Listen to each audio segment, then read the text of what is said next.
This is the Athletic Football Show. All right, Derek, we made it. It is Thursday before the Super Bowl. This is our big-time Super Bowl preview. It's been a fun season, man. I appreciate you doing this with me. It has been an unbelievable season. This is one of those times where I've been doing this for... I started doing this like sophomore year of high school. Which is crazy. And I know. Every time I still feel weird telling people that, especially now that it's been so far removed. It makes me remember how long I've actually been doing this. But to have been doing this for so long, and I always think about like, oh, one day I'll get to the Super Bowl. And now that like I was here, you kind of get lost in it. You're doing your job, all this stuff. Yesterday and today have been the like settle down, like, dude, you're really at the Super Bowl, and to do it with you, to be here has been fantastic. It's a long week, and I think it's easy to get stressed out by all the things that are happening. It's a little bit overwhelming, but there's always a moment every year during Super Bowl week, sometimes it's right before the game, where I just kind of sit back and I'm like, I can't believe this is what you do for work. Someone pays me to do this. I cannot believe that this is what they actually, you pay your mortgage with the money you get from doing this. And it's incredible. And we have a really good Super Bowl. I know that there's been some fatigue, and I know that there are some people who aren't overly enthused about the game. But as I've kind of got to sit with it over the last couple of days, and the Super Bowl's always funny because you're working all day. And so finding little pockets to actually prep for something like this, it's hard to do that. And so last night and this morning, I'm like, all right, let me actually sit down and download some stuff about how I'm feeling about this, how I see it going, just what each side of the ball might feel like. And as I started doing that, I was like, oh, this is a great game. Yes. This is a great game between two really good teams. And I think it's been easy to kind of talk yourself into that as we've gotten deeper into the week. I couldn't agree more. I think if we could strip away some of the fatigue, we would realize that it's incredibly cool that we have maybe the best quarterback that we've ever seen against a team that very obviously outguns them in almost every way. Like, I think I was telling you this maybe the other day.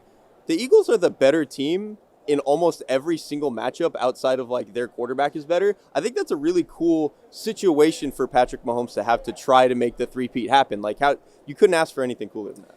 We'll get into this. I don't want to dig too far into this now, but like when I think about the game, I was talking to Jeff Schwartz and Marshall Newhouse earlier, and I asked them this. I was like, when you think about the game, what's the first thing that comes to your mind? Like a matchup or just like how you think it's going to feel?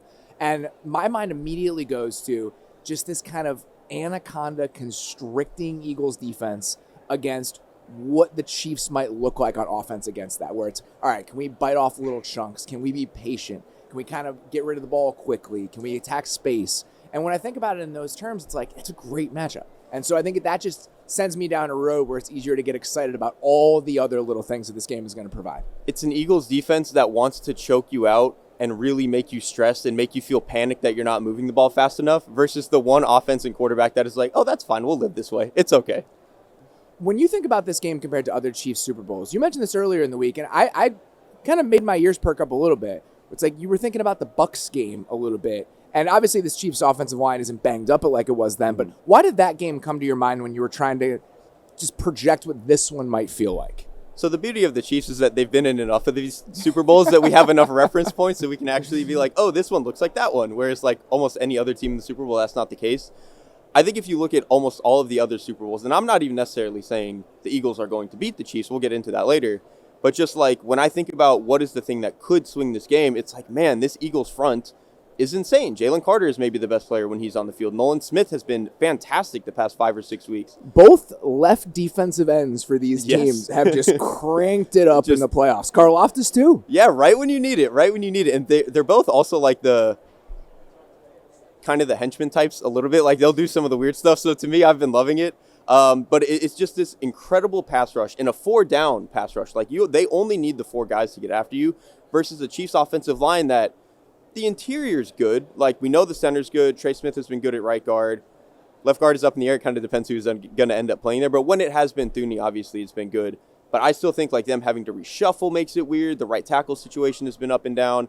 I feel like this offensive line is certainly better than it was for that Bucs Super Bowl. But it's also maybe worse than it was for any of the other Super Bowls that they played. So that's kind of why I feel that way. I think, we can get into this when we really talk about that side of the ball. But the fact that the Thuney solution has worked for them and that's been their best solution, that still doesn't mean it's a matchup advantage for them. And so I think conceiving of in those terms is important.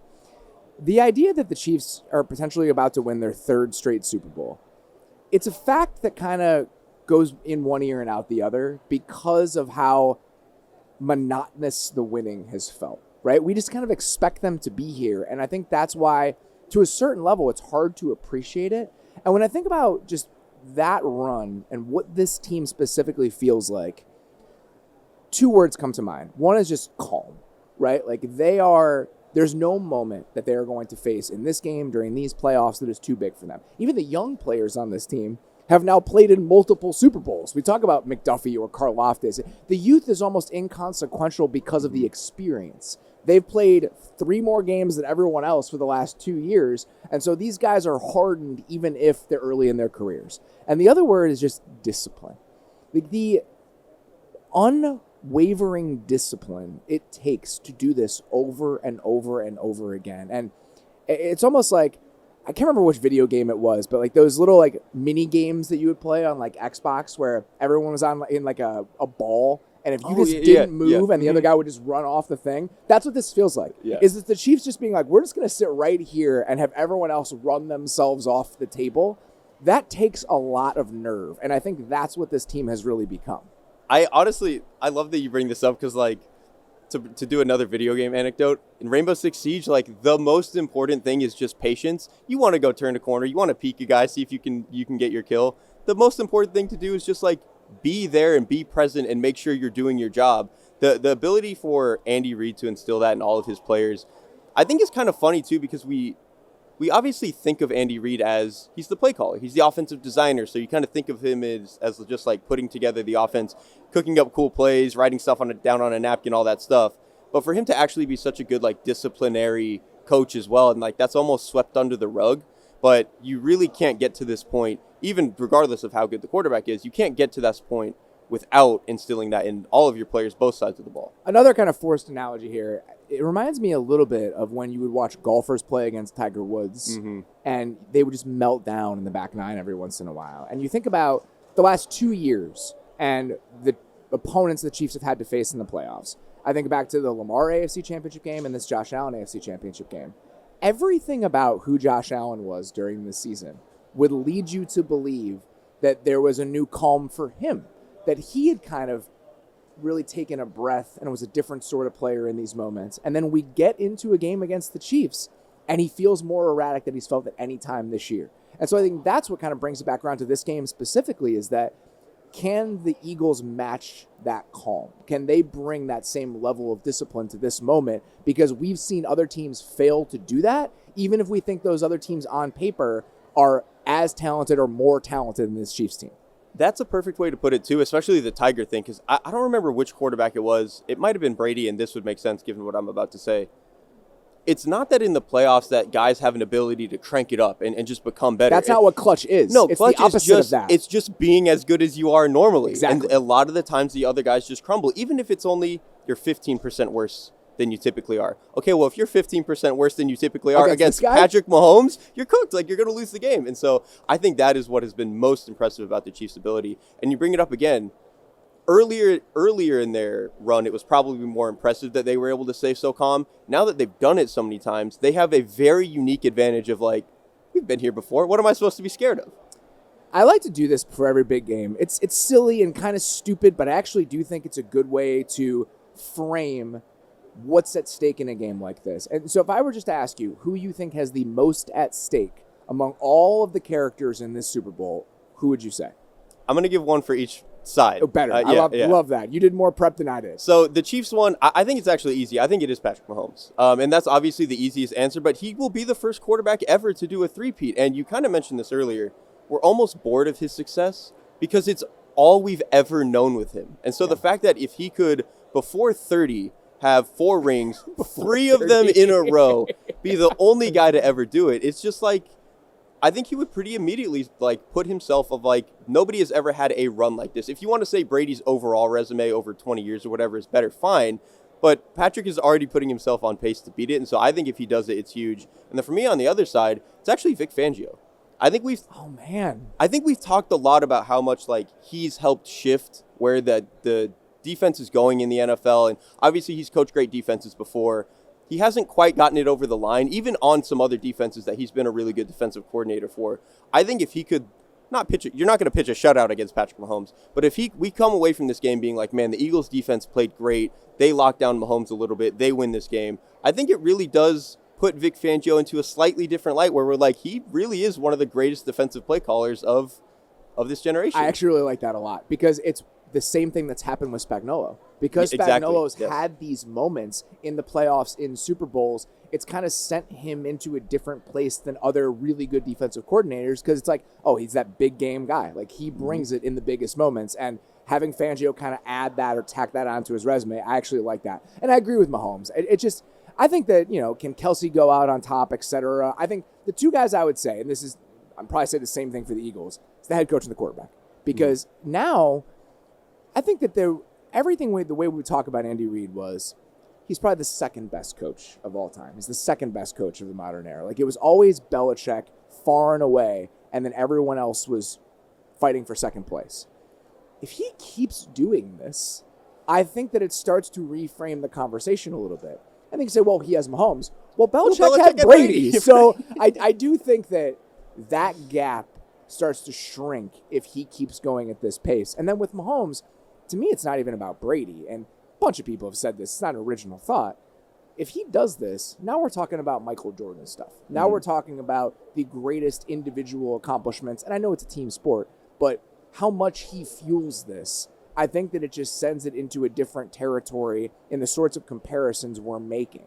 It doesn't only become the greatest run an NFL quarterback has had, it becomes one of the greatest runs any athlete has ever had. And I think that's what he's done, is he's put himself in his peers are different now because of what he's done. And I think winning this game only sends that into a more extreme direction.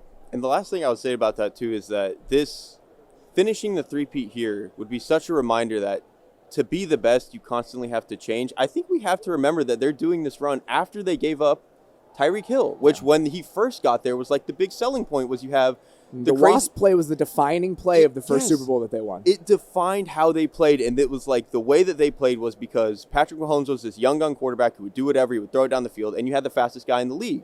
The fact that now he's completely shifted and doing it sort of the way that Brady did it for a very long time, I think it's just an unbelievable testament to the player that he already is. On the other side, we kind of danced around this over the course of the week where they've had so much success, but we still, I don't think, know exactly how to talk about Jalen Hurts and Nick Sirianni.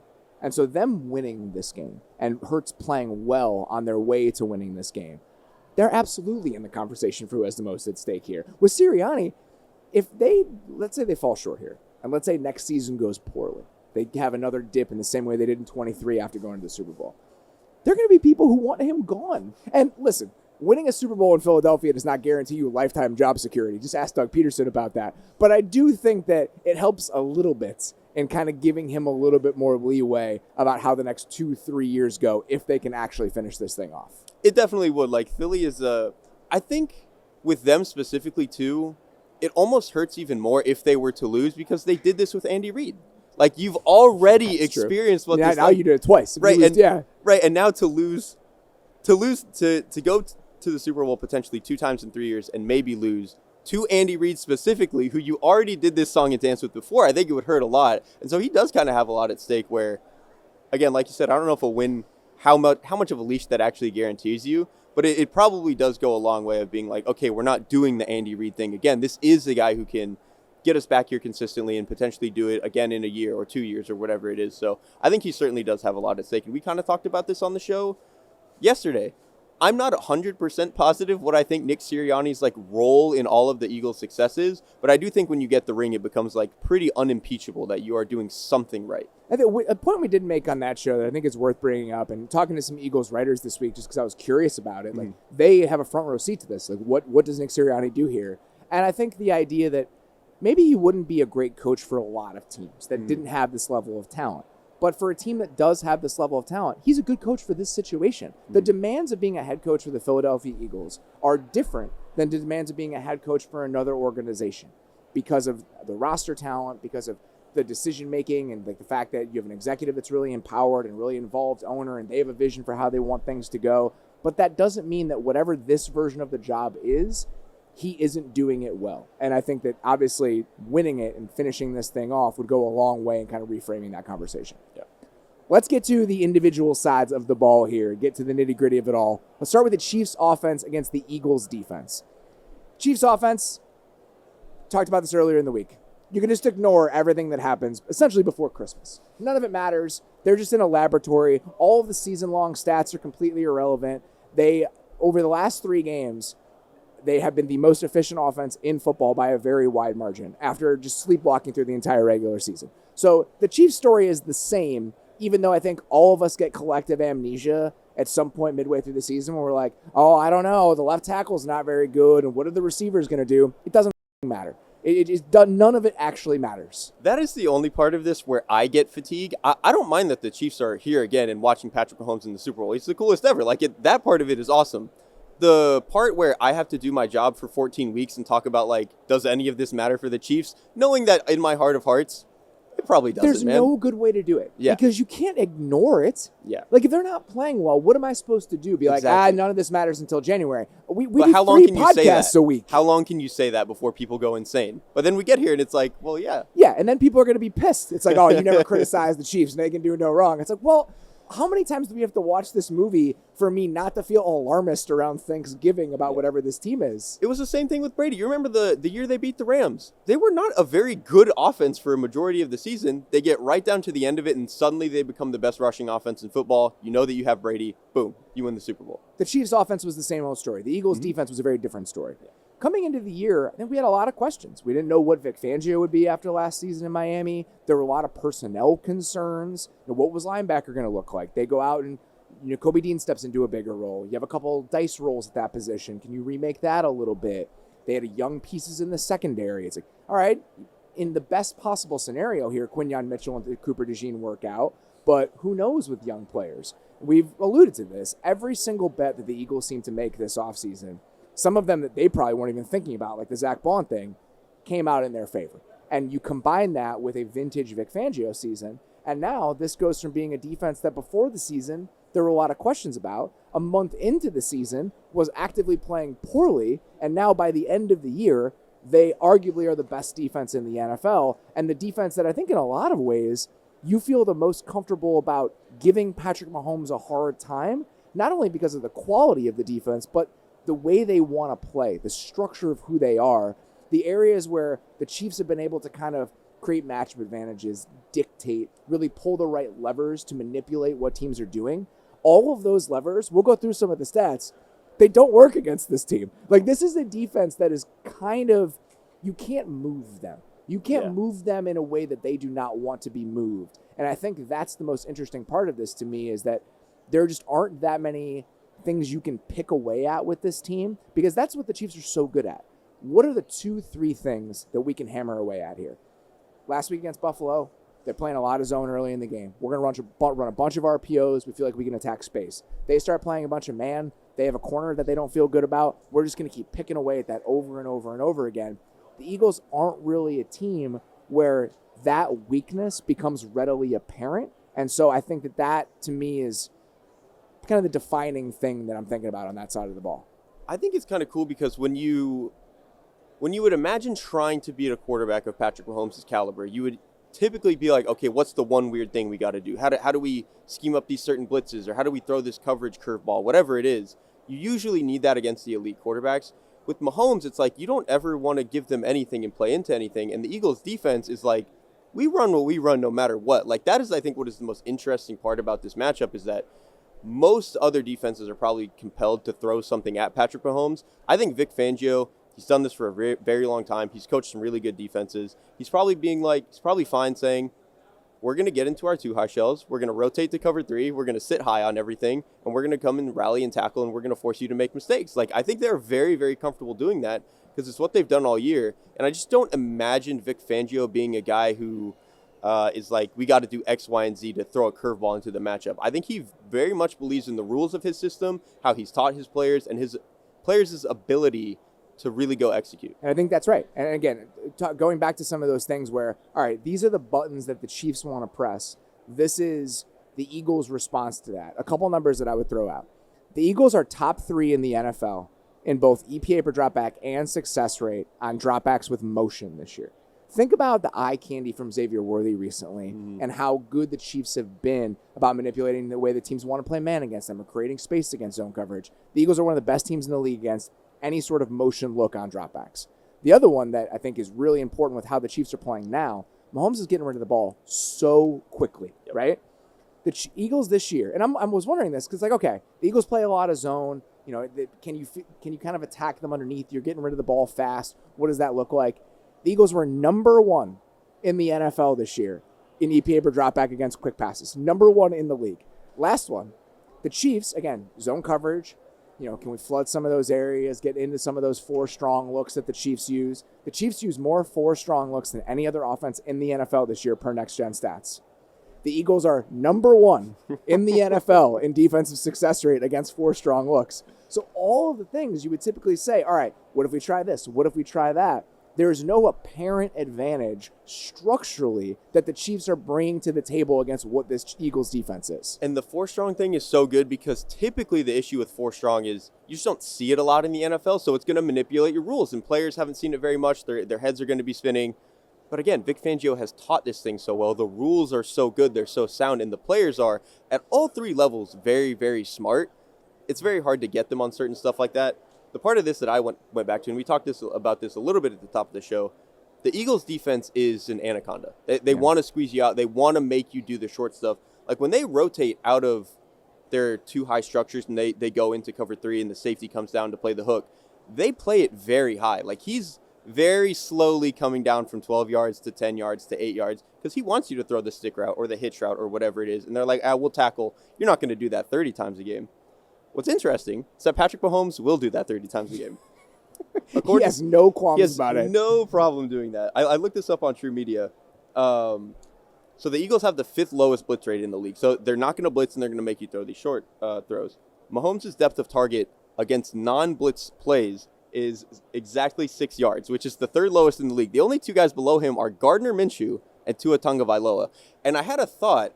I was like, well, when they got some of their guys back in Week 16, the Hollywood Brown game that we talked about, did that change? It actually dropped. Lower. It actually dropped. That's not surprising at all, actually. Right. It actually dropped, and I was like, okay, I guess it's because now all of their mesh stuff works a little bit better because Hollywood Brown can actually run away from people. So they are very obviously comfortable playing into the Eagles' hands in a way that I think for 31 other teams, I would be like, I don't know, man. But Patrick Mahomes, I do think, has shown an ability that, like, I'm not going to flinch. We probably can win this game 5 games at a time, or 5 yards at a time. We've talked about this. The Eagles allow the lowest explosive play rate in the NFL, any defense in football. The Chiefs don't need explosive plays to be who they want to be on offense. I think the one difference is, and I think this is when we're talking about the Tooney move to left tackle, the pass protection stuff I think is worth getting to, and Caliendo specifically against the interior players that the Eagles have. But the Chiefs' run game has not been as good since Tooney moved out to left tackle. So if you're in a spot where you struggle to run the ball on this team, and now you're having to drop back 45 times, and that's how you're having to bite off these little chunks over and over and over again, is there one mistake? Is there one turnover? Do you not get 1 third down? So I think that would be my biggest issue, is that if they make him drop back that often against this front, are the Eagles able to get 2-3 explosives on their end over the course of this game, and is that enough? It does certainly invite volatility. Where it's hard for me to like parse that is I do think since they've gotten Hollywood Brown back and really fixed whatever Xavier Worthy's role is in the offense, they have been a little bit better about getting yards after the catch and generating that and kind of circumventing the need for a run game, so to speak. Yeah. I do still think against the Eagles in particular, with how well they tackle and rally to stuff, that's going to be difficult. But if that can bridge the gap enough and make sure that Mahomes has 5-6 opportunities to make plays down the field, that to me might be enough specifically for the Chiefs. Again, for any other offense, I'd be worried, but it might be enough for them.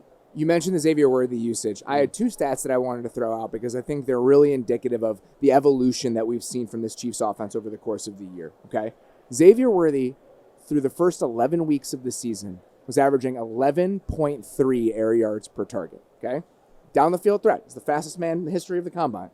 Since week 13, that is at 4.8 air yards per target. And that's why when you said, what does it look like since Hollywood Brown got back and since they got other pieces back, is he actually pushing the ball down the field more? No, it's less. They're using him as sort of this movable piece, and like he's going in motion a ton, and it's a lot of crossers and underneath stuff with the ball in his hands. They're also using him in motion a ton more than they were earlier in the season. In the playoffs, 34% motion rate for Xavier Worthy specifically, which is almost double what it was in the regular season. He's been targeted on 42% of those plays where he goes in motion. So just what that's done to the overall complexion of the offense, you can feel the difference. You can feel what has shifted there. And I think that's the value of having Hollywood Brown back. If we think to what the offense might have been in, I don't know, week 8. I don't remember who they played in week 8, but I'm just throwing out a number. If you were to move Xavier Worthy in motion, and then you think about who the other pass catchers were, it's like, okay, well, either he's getting the ball, or we're not scared of anybody else who's getting the ball. Now that you at least have Hollywood Brown, there's at least one other guy that you do have to worry about. And that, I think, is why some of the short stuff has started to work, is that they actually do have another outlet that they can go to, where it's not just, if we move Xavier Worthy, this is where the ball is going. Okay, so we don't think that the Eagles are necessarily going to do anything against type. I wouldn't think so. They're probably going to do what they do, and I totally understand that, because I think that, again, when you've tried to be a little extreme against this Chiefs team, and a lot of teams have played more man against them, because I think they're not necessarily as afraid of the pass catchers, but the Chiefs are so good at manipulating teams that play man coverage, stacks, bunches, motions, whatever. I understand not giving them the easy answers. Let's make them work for it. So we even just kind of concede that the Eagles are probably going to do a lot of the stuff we think they're going to do. How would you attack that if you were this Chiefs offense? Them just like kind of playing the way that they play? Okay, so we can go back to the last game that the Eagles played, which was against the Washington Commanders in the championship round. Zach Ertz had 16 targets in that game. And listen, that is probably not a way to live for most teams. But part of that is kind of what I mentioned earlier, where when the Eagles rotate out of their too high stuff, they leave a lot of air in the coverage over the middle to where that guy is rotating. They're not making him fly down the way that, if you think about like the Seahawks Legion of Boom, like when Cam Chancellor was coming down, he was coming down. Like there was with authority. Yeah, with authority. There was no question about it. The Eagles play a little bit slower because they just really want to force you to take the underneath stuff. And so I do think for most offenses, I would be worried about their ability to play that way for 60 plays and really be perfect all the time. If you think about it, Patrick Mahomes and Travis Kelce do have a pretty unique relationship in their ability to find soft spots in the zone and continue to lean on this stuff.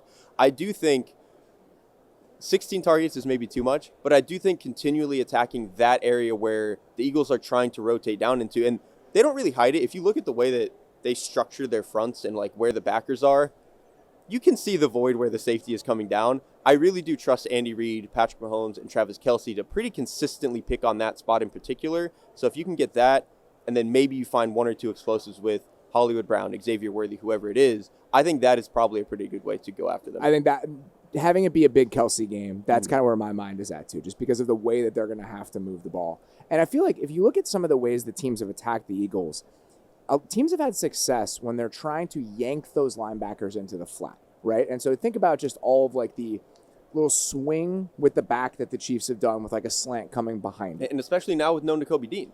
Exactly. And so that to me is the one guy I would have in the back of my mind if I were the Chiefs offense. It's like, how can I make Oren Burks wrong as often as I can? How can I move the linebackers with just normal route combinations, pulling guys to the flat, creating that void, but also just RPOs?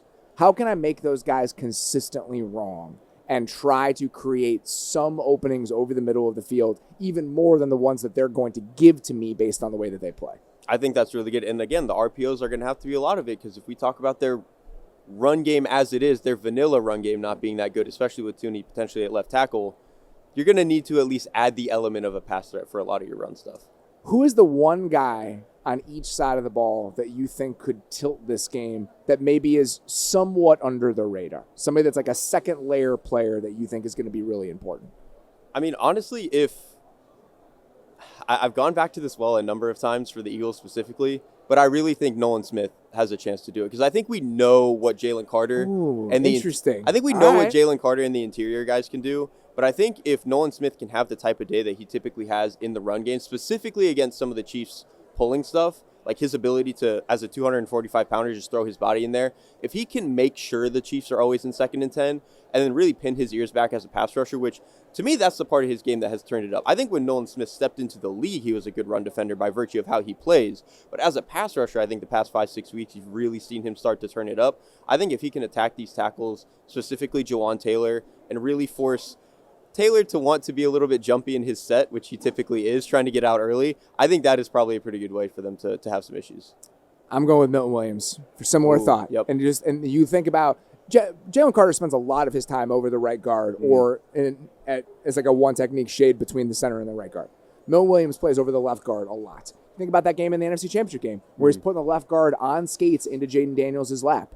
That, to me, is the matchup where it's maybe he isn't, the name recognition isn't the same as it is with a guy like Jalen Carter, but Milton Williams was a very, very good pass rusher this year who's about to get paid a lot of money a month from now. And I think that is the one matchup on that defense where it's like, this is a distinctive advantage for the Eagles here.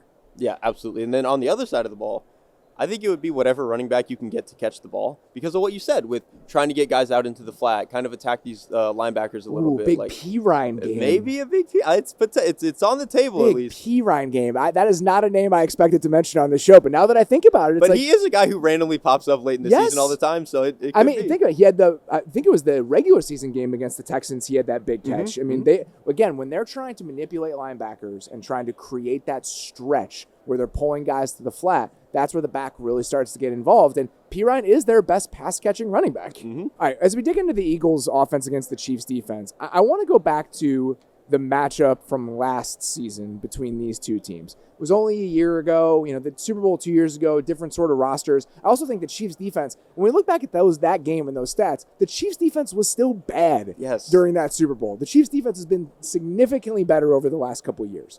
And so going back and watching that game, it was one of the worst games that Jalen Hurts has ever had in the NFL. Negative 0.29 EPA per dropback, 34.5% dropback success rate. His fifth worst mark in a game over the past 3 seasons.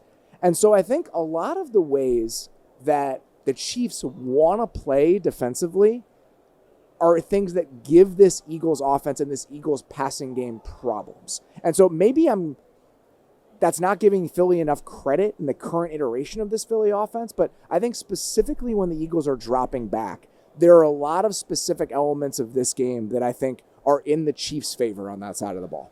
I think so too, and because we've talked about how much better the Eagles have been against the blitz this year, and like they've had a little bit more answers and stuff like that.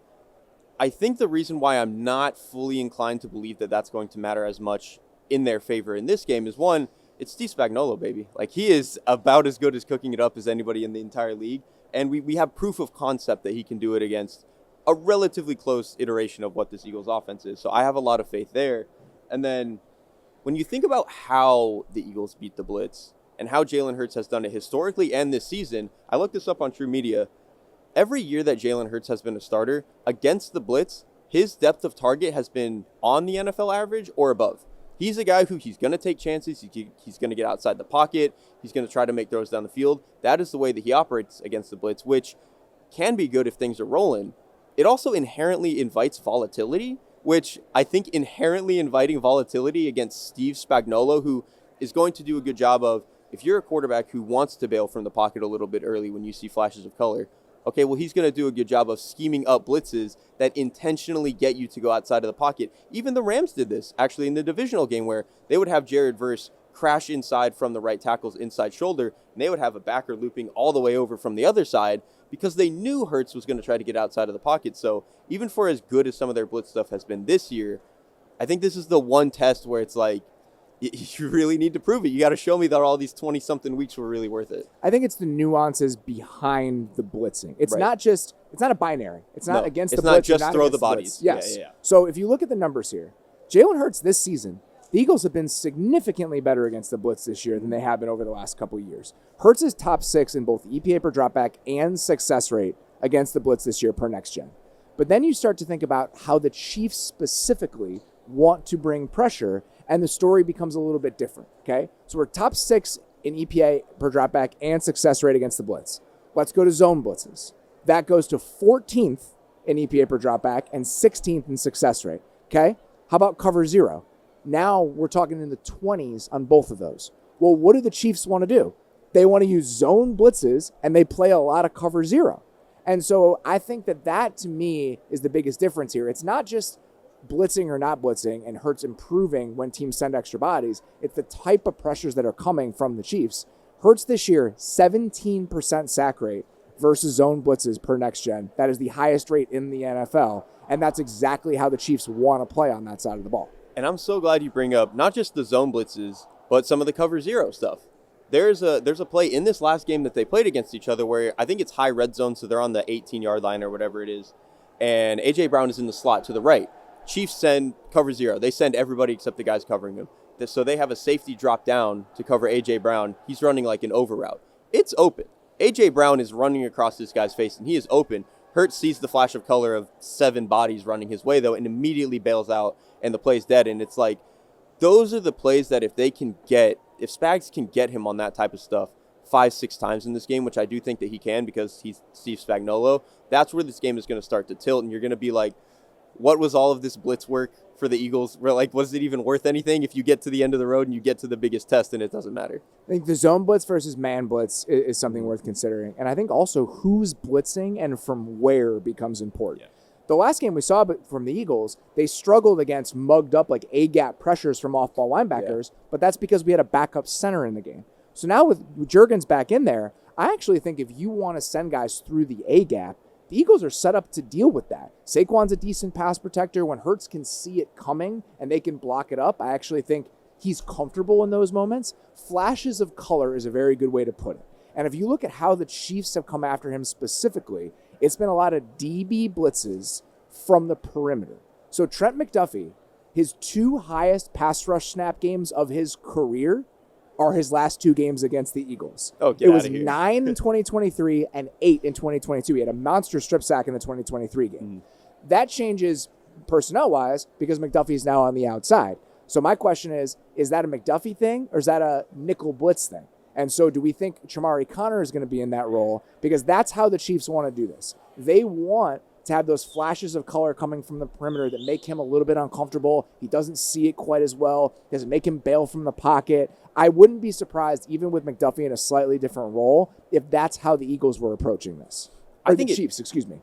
I think it probably should be, because I think if you just look at the way that the Chiefs secondary is constructed right now, Chamari Connor is their worst coverage player. And so to be able to send him as many times as they possibly can, whether it's just certain formational tells, whatever it is, or just to get him out of the cover look, I think that is probably useful for them.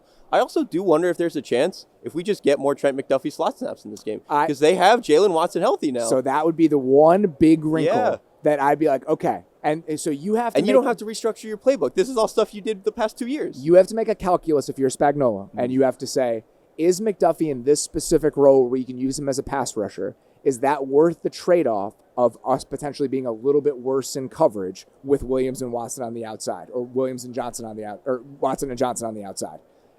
I don't know the answer to that. It seems like they've landed on McDuffie outside for a reason, and going away from that in this big of a moment feels like a little bit of a risk, even if there are some quiet benefits to it. But on the flip side of what I said about Vic Fangio, Vic's, to me, not a guy who changes things up. Vic runs his defense. It is what it is.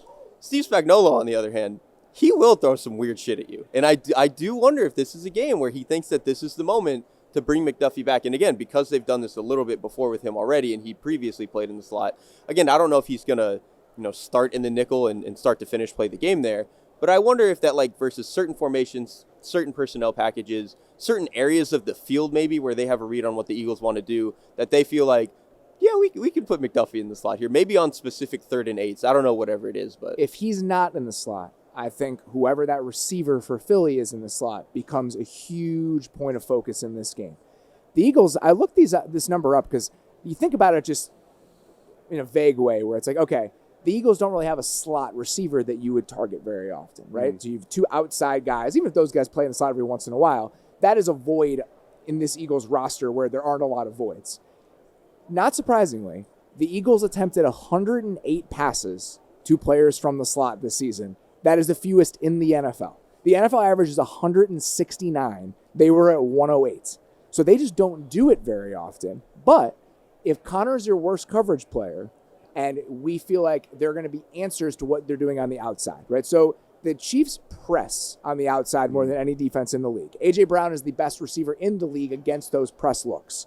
We've seen Spagnuolo do this over the last few years. Against teams with two outside threats, he plays a lot of bracketed coverages. They did it against the Bengals. They've done it against the Chiefs before, or the Eagles before. They did it last year against the Niners when they had Ayuk and Debo. So if they're going to press on the outside and they're going to bracket our outside receivers, do we see Devontae Smith and A.J. Brown in the slot more often to get them away from press and also get them against the worst coverage player on the Chiefs? Well, so that's the thing, though. I think if you're willing to play this much bracket coverage and you're going to put two bodies on one, wouldn't you be more okay with having a, quote, worst guy at corner and letting McDuffie take over to the slot? You're talking yourself into this so now. that you're not allowed to put Devonta Smith in the slot. I am talking myself into a little bit, specifically just because they've done it before, and I know this isn't it's not like them moving Tooney to left tackle where we hadn't seen it before. At least with McDuffie, we have proof of concept that it works, but it would be crazy. They haven't done it all year. It's not something that they've done, but there's just a part of me where I feel like that it might be the best way to kind of checkmate the Eagles' offense a little bit. And if you put McDuffie in the slot, you don't lose anything in terms of run defense. That man is a psychopath. He will be very willing to go and hit in the run game if he needs to. Even especially against some of the RPO stuff, he does a really good job of tackling if he has to go out into the perimeter. So I have no insight as to whether or not they're actually doing this. I haven't talked to anybody on the staff or anything crazy like that, but it just feels like the more I think about it, that might be a way to checkmate them a little bit. Two other just specifics about the Eagles' passing game against the Chiefs' pass defense. Spagnuolo in his 3 matchups against Hurts since 2021 has disguised coverages on 41% of dropbacks. That is significantly higher than the average for the Chiefs, and it's the highest percentage against any team they've played multiple games against over that stretch. And again, this goes back to when you make him work, he can struggle a little bit. So that idea of, all right, we're going to be in a single high look, we're going to load up the box, and then we're going to play cover 2 behind it. They did that a ton against the Bills. Those sorts of things, those are wrinkles that give Jalen Hurts issues. And so I expect to see some of that. And the one other area in pass protection specifically that I think is worth paying attention to, it's a very good offensive line for Philadelphia. The right guard is still not the best in pass protection.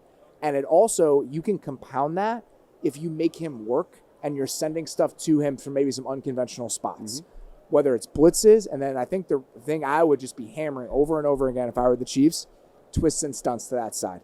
Do we see Karlaftis and Jones playing a 2-man game over there consistently, and you're making Becton work this entire game? And we've seen Spags in big games will do that. He'll just put Jones and Karlaftis next to each other for 40 snaps and be like, all right, beat our 2 best guys. And even if you have depending on how the formation works out, you might even have whoever the slot player is over there, and we're willing to send him, and that's where you get some of their best blitzes. So I think that's a huge one. And then another thing I would go back to, not even in the passing game, but the running game. Well, so last thing I want to say. Okay. The last thing that's specific about the Eagles that I think gave them issues against the Chiefs in the past, the offense is very static, right?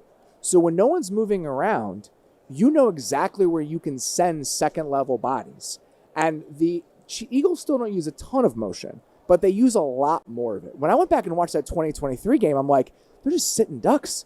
It's so easy to blitz the formation against this team because the formation doesn't change. And so the Eagles are still a bottom 10 motion rate team. But last year, it was on 34% of their snaps, which was dead last. The NFL average is 57. This year, they're still in the bottom 10. They're still slightly below average. But the Eagles are using motion on 59% of their snaps this year. So the fact that the picture is changing a little bit more often, I haven't really thought about that as a reason they've been better against the blitz this year. But when you compare it to a game from 2023, you feel the difference. So the fact that the picture is changing a little bit more often, I think leaves them a little bit less susceptible to some of the pressure stuff that Spags wants to do. It'll probably give them 1 or 2 more good plays that they would have probably not gotten otherwise. Whereas, Spagnuolo, if you tell him the formation and you know you're not going to move it, man, he's going to come up with something crazy to get you. And so if you're at least shifting, kind of things that are moving around, I do think the Chiefs are so good at rocking and rolling their safeties based on motion that I'm a little bit less worried about it with them than other teams. But it's definitely, if we're trying to think of the things that could give the Eagles a little bit more of an edge this time than potentially in other matchups, that is probably the That's best what's one. important to me. Yeah. What's a slight difference about this version of the Eagles offense?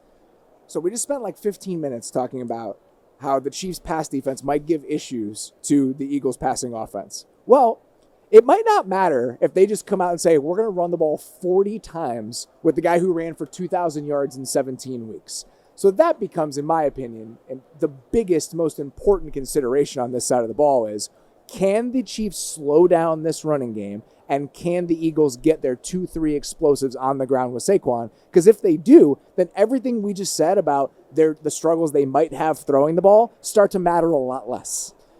The down-to-down success, I'm a little bit more up on the air on. I'm not honestly positive where I land on that because, especially to even what the Eagles' approach should be, I think we've seen with the Eagles, if they need to be more of a spread RPO run game, they can be. If they want to be more of a 12 personnel, we're going to kick your teeth in run game, they can be. I haven't landed on which one I think is actually better against this Chiefs team. I'm going spread because I want to get my receiver bodies away from the formation so they can't blitz me from condensed sets. See, but that goes back into my what if McDuffie plays the slots thing. So this is why I have like really struggled to land on it. But regardless, the one thing I do think that is very fascinating, obviously so much of the Eagles' success running the ball has been explosives, and not even just Saquon Barkley. Obviously, he's pretty, like, we don't even have to explain that. But Jalen Hurts has had some huge runs specifically during this playoff stretch where he's checking into QB counter or he's got a QB draw in the red zone, whatever it is. He's been fantastic in that front. The Chiefs were good against design quarterback runs this year, by the way, because I looked that up because I was curious. Okay, well, that's a good call. So maybe I might start leaning Chiefs a little bit here. And the other reason I would lean a little bit more Chiefs, if so much of what the Eagles do in terms of getting explosives is through their run game, the Chiefs don't give up that many explosive runs. They gave up, on runs of 10-plus yards, they allowed the fourth fewest in the league this year. And then I looked up runs of 30-plus yards because those are the ones that Barkley can really rip off. They only gave up 2 all season, and 1 was in the playoffs to James Cook. So, like, they gave up 1 during the entire regular season. And so there's a chance that Barkley is so good and that the Eagles' offensive line is so good, or that they could just get one play where you've got to account for the quarterback and you get a free runner. But I do think the Chiefs have shown a capacity that they don't really give you these explosives. And the reason I think it's kind of fascinating, think about all the other defensive coordinators who throw weird stuff at you and it's a little bit unsound. They usually give up some explosives. Like, that's supposed to be the trade-off. But these guys in Spags defense, they've done it for so long. And they tackle so well. The tackling quality on both sides, that's a huge factor in this game. Because you talked about the yak opportunities for the Chiefs. The Eagles are a really good tackling team, and one of the reasons the Chiefs defense doesn't give up explosive runs is that they probably have the best tackling secondary in the entire NFL. It's that they tackle incredibly well, too. And, like, I think when you get these defensive coordinators who throw weird stuff at you, you're inherently creating a mess. Sometimes, if the players are not familiar enough with what the mess looks like once it gets created, they can struggle to take the right angles or really know how to fix the play. All these guys on the Chiefs defense, they've played in Spags defense. Like, most of these guys are homegrown guys who have been drafted there. They know what it looks like to fix the problem. And so that's why I think they do such a good job of not allowing explosives, even for as weird as some of what their stuff that they're doing up front can look. I would assume that they're going to load up with bodies because against teams that can really run the ball, they're not afraid to do that. We think of the Chiefs as this too-high team that plays a lot of dime, etc. Well, they also play a lot of base, and they're not afraid to stuff linebackers, DBs up near the line of scrimmage. They play with the 10th highest average box count in the NFL on defense this year. And then if you look at a team that really likes to run the ball, like the Bills, the Chiefs were in loaded boxes, so more defenders than blockers in the box on 50% of their snaps against the Bills in the AFC Championship game. For context, NFL average was 35% this season. The Chiefs were at 37%. So they're not afraid of being a little bit extreme when they know a team can run the ball. And so the first thought of that would be, okay, if they're going to play with those loaded boxes, you're going to get one-on-one opportunities on the outside. Well, the Chiefs play a ton of two-high coverages when they line up in single high. This season, they played 34% split safety coverages after lining up with one high safety. That was the 4th highest rate in the league. Against Buffalo in the AFC Championship game, in those single high looks, they played 38% cover 2. And so they can just do, those two things should not be able to coexist at the same time. They do it very well. And even more to that point, they are so willing to load up the line of scrimmage in the box with all of these bodies. There are plenty of plays where they'll put Leo Chenal on the edge and be like, oh, we'll drop him. Like, how many other teams have a guy like that where he can be your off-ball linebacker, he can legitimately be an edge-setting run defender for you in the run game, and then also drop into coverage and they'll drop other guys too, but like Leo Chenal kind of being like the embodiment of all of the stuff that Spags is willing to do and live in both of these worlds. I think that's another part where it's like, it's just another little thing that they can do to you. The last thing I'll say, because that Chenal point about where he's going to line up and the structures we see, not just the bodies they're throwing at it, right, but the structure with the run defense, where we've seen a lot of those explosives come for the Eagles is when teams are in some of those 5-0 looks. Talked about it with the Rams. That regular season matchup, when they're putting 5 bodies across the line of scrimmage and you have 1 second-level defender, as soon as Saquon gets out into space, you're in trouble. That matters less with Kansas City because of the angles that the DBs take and the tackling from the DBs. But it's still playing with fire a little bit. If you're going to be in some of those 5-0 looks and you, as soon as he gets through the line of scrimmage, you've got 1 or 2 bodies back there, that's where it starts to feel a little bit dangerous. So I wonder, are we going to see just more 4-3 stacked linebacker looks where we're in base, but we're going to keep more guys on the second level because we don't want to be susceptible to those explosive runs? This would be the one team to do that against, where in almost every other scenario, you do have that Chenal, like, Weapon X, like we can just put him and do this weird stuff with him, put him on the line of scrimmage. This probably is a matchup where you're a little bit more scared of that. I do think, though, that because he's uniquely qualified to kind of command space on the edge that way, I'm a little bit less worried about those looks with him. Like, I think he might be able to buy you time to make sure the safeties can fit, make sure the one linebacker, whoever it is actually playing at the second level, has time to get over. So maybe I'm just like talking myself into the Chiefs a little bit too much, but I do kind of trust that. And also the other thing, some defensive coordinators clearly aren't comfortable playing with fire. And like when they try to do it, they don't know how to do it. Spags built his entire career out of playing with fire. So I'm like a little bit less concerned about him with that. Who is the one guy on each of these teams that can tilt this side of the ball? I think for the Chiefs defense, and again, I've kind of talked myself into this, I really think it is Trent McDuffie. And whether it, like, even regardless of the if he plays in the slot thing, I think him being able to potentially take away one, to the extent that you can take away Devonta Smith or A.J. Brown, if he can do that and really force Jalen Hurts to, like, get 1 to 2 to 3, check the ball down in certain scenarios, make smart decisions outside of the pocket, I think that's where this game could really be a big issue. And then on the other side, you mentioned it, Mekhi Becton at right guard. If he can hold up and have he doesn't have to look like Quentin Nelson. He just has to be like, can you be fine and not give up like 4 pressures where they're throwing all this stuff at you? I think that would go a really long way for them. We talked about Chris Jones and Karlaftis in that right guard matchup thing. That's something that I'm just going to be circling. The guy on the Eagles, whoever McDuffie is not on the outside, if he plays outside. If they do the Patriots thing where we're going to bracket these guys, we're going to put our number 2 corner on A.J. Brown and give him help, then I think, is A.J. Brown going to be able to take advantage of those one-on-ones? He does get it against a Najee Johnson, whoever. If it's Devontae Smith, is he the one that can take advantage of that? Whichever receiver doesn't get McDuffie, if he does play on the outside, is that where a couple of the explosives can come from, especially in those scattered opportunities you're going to get against some of those single high looks on early downs. Mm-hmm. So we hit this at the top, just kind of what's at stake, for both of these teams in this game. But I think that it sends me back to the conversation we had earlier this week, just what this season has done to reframe some of the main characters in this game. Like if Saquon has a monster day on Sunday, how it changes the way that we think about Saquon Barkley in a special season that he's had. What a 3-peat would do for the Chiefs. Like the legacy is boring and it's cliche and it's stupid in a lot of ways, but every year when it comes to this game specifically, I find myself being more interested in it just because I do think it matters, right? Like the weight that something like this carries. I think we go into legacy talk too quickly, but I talk myself into it pretty much every single year because the Super Bowl just feels different in that way. It does, and I think on both sides of the ball, you can convince yourself that it feels slightly different or slightly more meaningful for one reason or another, for one player or another. For Mahomes, sure, sometimes legacy stuff gets boring, but this could be the first time we've seen someone win 3 in a row. And like, regardless of what you think of fatigue and all that stuff, regardless of what you think of him versus Brady, like, it would be a thing that nobody else has done before, and that gives it gravity. And then again, we talked about this with Saquon Barkley on the other side. The fact that for 5 years we had to do what if?